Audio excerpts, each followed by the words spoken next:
अस्सलाम वालेकुम, मैं हूं लियाकत राजपर। आमरी के नाके का हवाला मैंने दिया था। मैंने कहा था कि मलक असद सिकंदर के बेटे मलक सिकंदर सिंध काबीना का हिस्सा नहीं होंगे, तो मुझ पर मलक असद सिकंदर के लोग और काफी उनके हवारी चढ़ दौड़ रहे थे और गालम गलोच दे रहे थे कि मलक असद सिकंदर जरूर हर हाल में सिंध काबीना का हिस्सा अपने बेटे को बनवाएंगे।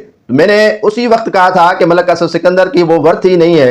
और दूसरी बात यह है कि मलक असद सिकंदर ने हिसाब देने में बड़ी देर कर दी। वो कहते हैं कि मेहरबान आते आते बड़ी देर कर दी, तो ये मेहरबान आते आते बड़ी देर कर गया, जिसकी वजह से अब मेरा मेहरबान को तकलीफ उठानी पड़ रही है। मेहरबान को तकलीफ इसीलिए उठाने पड़ रही है कि हिसाब किताब जो जल्दी देगा उसको उसी लिस्ट में शामिल किया जाएगा। मिसाल के तौर पर जो इस वक्त एडवाइजर बना दिए गए हैं रिलीफ के, ज्ञान चंद, उनका आपको पता ही है, मैं आगे कुछ नहीं बोलूंगा। ये सीरी और कोहिस्तान और दीगर जो इलाके हैं, जामशोर और हैदराबाद तक जानते हैं कि पीपुल्स पार्टी इस वक्त किसी पर ऐसे मुफ्त में मेहरबान नहीं होती जब तक वो अपने खजाने और तिजोरियों की चाबियां क्यादत को नहीं देता। जो भी तिजोरियों की चाबियां क्यादत को देगा, कम से कम वो पीपुल्स पार्टी में सुरखरू होगा। पहले तो बेनजीर भुट्टो शहीद हुआ करती थी, जो कहती थी कि ताकत का सरचश्मा अवाम है, लेकिन इस वक्त ताकत का सरचश्मा डॉलर है, इस वक्त ताकत का सरचश्मा प्रॉपर्टी है, इस वक्त ताकत का सरचश्मा लोगों के अमलाक पर कब्जा है, इस वक्त ताकत का सरचश्मा जो है वो पीपुल्स पार्टी में सरमाया है।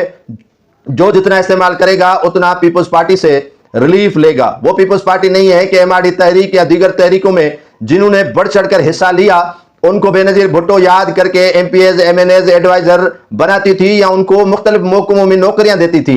लेकिन अब दौर एमआरडी से और बढ़ चुका है। मलक असद सिकंदर अगर हिसाब किताब सफुरा की जमीन और दीगर जो जायदाद अब दी है लिख के वो पहले देते और ओमान नहीं भागते, तो शायद उनके बेटे का नाम सर फहरिस्त होता और मजाल थी मुराद अली शाह की कि उसके बेटे को बतौर वजीर न लेता। काबीना का आज मलक सिकंदर हिस्सा होते, अगर मलक असद सिकंदर जो व्यापारी हैं पीपुल्स पार्टी के, उनके हिसाब किताब या उनके साथ जो मामला थे वो बर वक्त हैंडल कर देते या बर वक्त उनके मामला हल कर देते, तो गालबन ये आज दिन उनको न देखने पड़े। मेरे साफी दोस्त शौकत जरदारी ने अमेरिका से एक जो है वो स्टेटस डाला कि मलक असद सिकंदर का बेटा मलक सिकंदर भी सिंध काबीना में शामिल है, तो मुझसे हंसी निकल गई कि लिस्ट में वो शामिल ही नहीं है। लेकिन मैंने सोचा कि सीनियर साहब हैं शौकत जरदारी साहब, उनके सोर्सेज होंगे और कमालात के वो उनके सोर्सेज हैं, तो गालबन बाजारी के मुकाबले में मलक असद सिकंदर का नाम आ ही गया होगा बेटे का काबीना में शमूलियत के लिए।